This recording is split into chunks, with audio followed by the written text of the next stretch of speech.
Estimados estudiantes, sean bienvenidos a una nueva clase. En esta oportunidad vamos a hablar del movimiento de proyectiles de corto alcance. ¿Cuántos de nosotros nos hemos hecho un experimento de tirar una determinada piedra, por ejemplo, a alguien con el que estamos jugando, ¿no?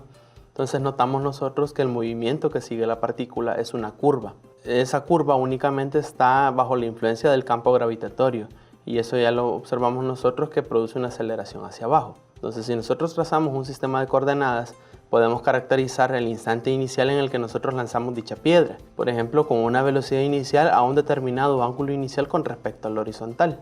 Dicho movimiento describe una trayectoria ejercida únicamente por la aceleración vertical. Las características de este movimiento es que la partícula está bajo los efectos de la gravedad y además está bajo la influencia de la resistencia del aire. Ahora aquí vamos a tener una simplificación, puesto que el corto alcance se refiere a despreciar la resistencia del aire de tal forma que la partícula únicamente está bajo los efectos de la gravedad. Como vimos en clases anteriores, nosotros podemos tratar este movimiento en el plano en dos dimensiones como movimientos horizontal y vertical independientes, de tal forma que para el movimiento horizontal nosotros vamos a tener una velocidad constante y para la vertical tendremos un movimiento con aceleración constante. Ahora, describiendo este movimiento, nosotros podemos trazar un sistema de coordenadas y lanzar una partícula, a la cual iremos analizando cada una de sus posiciones. Por ejemplo, si nosotros analizamos el punto inicial, nosotros tenemos una velocidad inicial a un ángulo θ sub 0 inicial, y si nosotros descomponemos la velocidad de la partícula en las dos componentes horizontal y vertical, tendremos la velocidad horizontal Bx y la velocidad vertical By.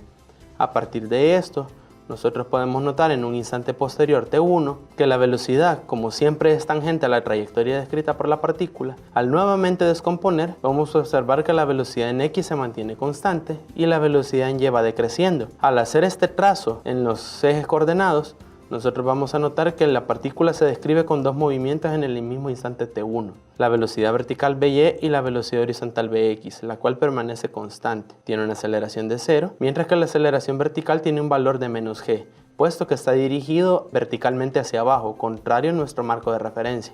Ahora, en el punto más alto, nosotros notamos que la partícula prácticamente está con una velocidad que es tangente a ella, que es completamente horizontal. En este caso, la partícula ha alcanzado su punto más alto, en el cual la velocidad en x se mantiene constante y la velocidad en y en este caso prácticamente es 0. A partir de ahí, la partícula empieza a disminuir su posición con respecto al tiempo, de tal forma que en un instante t3 posterior, la velocidad siempre tangente a la trayectoria ahora va dirigida hacia abajo, la componente vertical, mientras que la componente horizontal se mantiene aún en la misma dirección y magnitud. Trazando esto en la proyección, nosotros notamos que la partícula en este caso ya va dirigida hacia abajo y la partícula en la dirección X está a punto de alcanzar su valor máximo.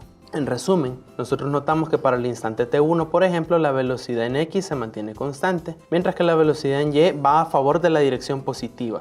El proyectil se está moviendo hacia arriba en este momento. En T2, la velocidad horizontal permanece constante, mientras que la velocidad vertical es 0. Este se corresponde con el punto más alto y el valor en magnitud de la velocidad más pequeño. Además, en T3, nosotros tenemos que siempre la velocidad horizontal permanece constante, mientras que la velocidad en Y ahora está siendo negativa, puesto que la partícula se está moviendo hacia abajo, contrario a nuestro marco de referencia. Tenemos un movimiento descendente. Y si nosotros notamos en un instante t4, el cual será el punto de lanzamiento de la partícula, se corresponde con la x máxima y a esto le vamos a llamar el alcance del movimiento del proyectil. Observemos que en cualquier instante que nosotros tenemos, la aceleración siempre está dirigida verticalmente hacia abajo. Esa es la principal característica por la cual nosotros vamos a analizar este movimiento. Aceleración vertical descendente constante. Ahora, si nosotros hacemos ensayos con la misma velocidad inicial variando el ángulo de lanzamiento, nosotros podemos notar una cuestión bastante peculiar, y es la siguiente, que si nosotros por ejemplo lanzamos una partícula con un bajo ángulo, observamos que tiene un determinado alcance. Si nosotros lanzamos con un determinado valor angular, tiene un mayor alcance. Luego, si empezamos a lanzar la partícula cada vez más verticalmente, alcanzamos puntos más altos, pero el recorrido se hace más bajo. Entonces, si nosotros notamos esto, para diferentes ángulos de lanzamiento, por ejemplo 15 grados, 30 grados, 45 grados, 60 grados, por ejemplo 75 grados. Entonces vamos a notar que el alcance máximo se produce cuando el ángulo de lanzamiento es de 45 grados. Esto lo podemos demostrar analíticamente posteriormente. Además, podemos observar que el alcance es el mismo para ángulos que son complementarios con respecto al ángulo de lanzamiento, ¿verdad? 15-75, 30-60, 40-50, etc. Para nuestros análisis, vamos a tener que recordar cuáles son las diferentes ecuaciones que nosotros tenemos para cuando el movimiento es con aceleración constante, recordando las ecuaciones de la posición, la velocidad y la aceleración en función del tiempo. Estas tenemos que replicarlas para cada una de las componentes, entonces tanto la horizontal como la vertical. A partir de esto vamos a obtener para la horizontal que tenemos una aceleración de 0 a velocidad constante. Entonces la posición va a ser igual en cualquier momento a la posición inicial más la componente horizontal de la velocidad inicial por el tiempo, o en otras palabras, v sub 0 coseno de teta sub 0 por t. Y que la velocidad va a ser constante en el tiempo, igual en magnitud a la componente horizontal de la velocidad inicial. Esta es la razón por la que nosotros decimos que es con velocidad constante. Ahora bien, para la componente vertical, nosotros tenemos que la aceleración en este caso tiene un valor de menos g, puesto que está dirigida hacia abajo. A partir de esta ecuación, nosotros podemos obtener que la posición en función del tiempo verticalmente vendrá dada por la posición inicial en y, más la componente vertical de la velocidad inicial por el tiempo, menos un medio de la gravedad por el tiempo al cuadrado. Esto es lo que se encarga de hacer que el movimiento sea ascendente y luego descendente. Además, la velocidad ya vimos que cambia con el tiempo, por ende nosotros la ecuación que obtenemos es igual. La velocidad en cualquier instante viene dada por la componente vertical de la velocidad inicial menos la gravedad por el tiempo. Y recordando además que la aceleración vertical tiene el valor de menos g, la cual consideramos constante. Ahora, todas las ecuaciones están en función del tiempo, eso es importante recordarlo. Ahora, si nosotros hacemos una nueva reconocimiento a partir de las ecuaciones que acabamos de trazar, con un nuevo sistema de coordenadas observamos diferentes características del movimiento del proyectil. El primero es la altura máxima, ¿no?, que ocurre cuando la velocidad vertical en ese caso es 0. Puede resolverse para encontrar cuál es esa altura. Hay que encontrar en qué tiempo ocurre que la velocidad sea 0, la componente vertical, y luego ese tiempo introducirlo en la ecuación de la posición vertical en función del tiempo, sustituir y ahí obtienen el respectivo valor de altura máxima. Además, podemos obtener el alcance, el cual ocurre cuando la posición vertical es 0. Entonces aplica también para el tiempo en el cual la partícula permanece en el aire. Además, nosotros tenemos la curiosidad hasta ahorita, ¿no?, que qué forma matemática tiene el recorrido que hace un proyectil en el espacio. Entonces, para ello, nosotros podemos simultanear las componentes horizontal y vertical como función del tiempo, considerando el punto de lanzamiento como en el origen, de tal manera que nosotros despreciemos x sub 0 y y sub 0. Te invito a que hagas la sustitución a partir de estas ecuaciones. La posición en x va a ser igual que la componente horizontal de la velocidad inicial por el tiempo, mientras que la posición en y va a ser igual que la componente vertical de la velocidad inicial por el tiempo menos un medio de g por tiempo al cuadrado. Recordemos que en estas dos ecuaciones x y y ambas están en función del tiempo, lo que podría verificar, despejar a partir de la ecuación en y el valor del tiempo y sustituirlo en la ecuación de la posición vertical. De tal manera que eliminamos la variable tiempo y obtenemos la siguiente ecuación. La posición en y de la partícula va a ser igual a la tangente del ángulo inicial por la posición en x menos g sobre 2 veces la velocidad inicial al cuadrado coseno cuadrado del ángulo inicial de lanzamiento multiplicado por la posición horizontal al cuadrado. Interesante, ¿no? Porque la forma de esta ecuación es menos ax cuadrado más bx, o en otras palabras es la ecuación de una parábola. Entonces el movimiento que describe un proyectil de corto alcance es llamado movimiento parabólico. Bien, entonces a partir del análisis de la ecuación que acabamos de obtener, nosotros podemos encontrar la altura máxima. ¿Cómo podemos hacer eso?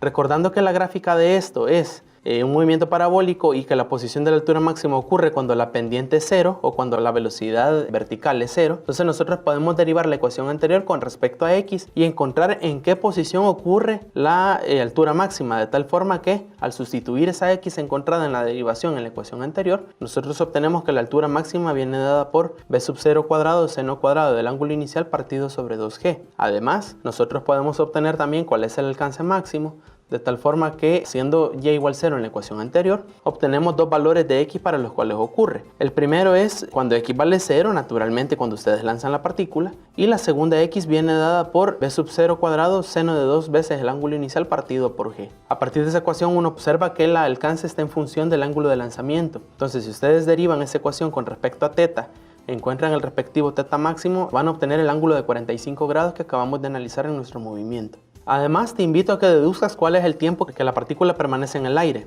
Debes resolver qué tiempo la partícula está en la posición vertical igual a 0, puesto que esa es la que se va a obtener. Naturalmente obtendrás dos tiempos. El primero va a ser cuando la partícula inicia su movimiento en t igual 0, y el segundo pues corresponderá al tiempo que la partícula permanece en el aire. Todas las ecuaciones estas que acabamos de deducir de altura máxima, de alcance y del tiempo de vuelo, aplican si el piso en el cual se está haciendo el ensayo es horizontal. Pero ¿qué sucede, por ejemplo, si lanzamos la partícula en un plano inclinado? Para eso volvamos a trazar nuestro sistema de coordenadas y ahora vamos a tener un piso que va a tener un determinado ángulo beta con respecto a la horizontal. Si nosotros lanzamos ahora el proyectil, vamos a tener en cuenta que este impacta en algún punto del plano inclinado. Hay que recordar que la definición matemática de la ecuación de una línea recta que pasa por el origen, la ecuación es igual a y igual a x tangente de beta, donde la tangente de beta es la pendiente de la línea. Y además, ahora el alcance ya no lo medimos en el eje horizontal, sino que lo vamos a leer sobre el plano inclinado, por un lado. Por otro, como nosotros tenemos los parámetros iniciales de lanzamiento, v sub 0 y θ sub 0,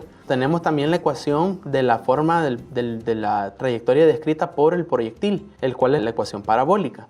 Si nosotros queremos averiguar, por ejemplo, en qué punto el proyectil impacta, hay que tener en cuenta que es la intersección de dos gráficas, una parabólica descrita por la trayectoria del proyectil y la otra es por la línea del plano inclinado. Esta gráfica cortan en dos puntos, el primero es en el ángulo de lanzamiento, en el punto de lanzamiento naturalmente, y el segundo es unas coordenadas x y y. ¿Qué podemos hacer para encontrar esa posición? Simplemente simultanear las ecuaciones matemáticas. Tomás el valor de y de la ecuación de la línea recta y se sustituye en la ecuación del movimiento parabólico y se resuelve para x. Además, ahora la altura de vuelo ya no vendrá dada por la y del proyectil únicamente, sino que la altura de vuelo vendrá dada por la diferencia a una x determinada de la altura del proyectil menos la altura del suelo en ese mismo punto de referencia. Ya no ocurre la altura máxima en el punto en el cual la velocidad en y es 0. Habrá que encontrar una ecuación de tal forma que ustedes puedan determinar eso. Además, el alcance máximo ya no ocurre a un θ de 45 grados. La incógnita está entonces en cómo resolvemos esto. Pues la solución está en usar el principio matemático de optimización, encontrar un máximo. Para ello, tenemos que tener en cuenta que el alcance en este caso es la hipotenusa de un triángulo rectángulo. Entonces vamos a tener que obtener esa ecuación del alcance a partir del teorema de Pitágoras. Y con esto pues prácticamente nosotros resolveríamos el problema. Obtenemos el alcance, volvemos a derivar con respecto al ángulo inicial esa ecuación resultante y se iguala a 0 y se obtiene un ángulo crítico para el cual se evalúa el alcance y se determina si es un valor máximo. Bien, no dudes en ningún momento en consultar con tu tutor cualquier duda o sugerencia que tengas, resuelve la autoevaluación y nos vemos en la próxima clase.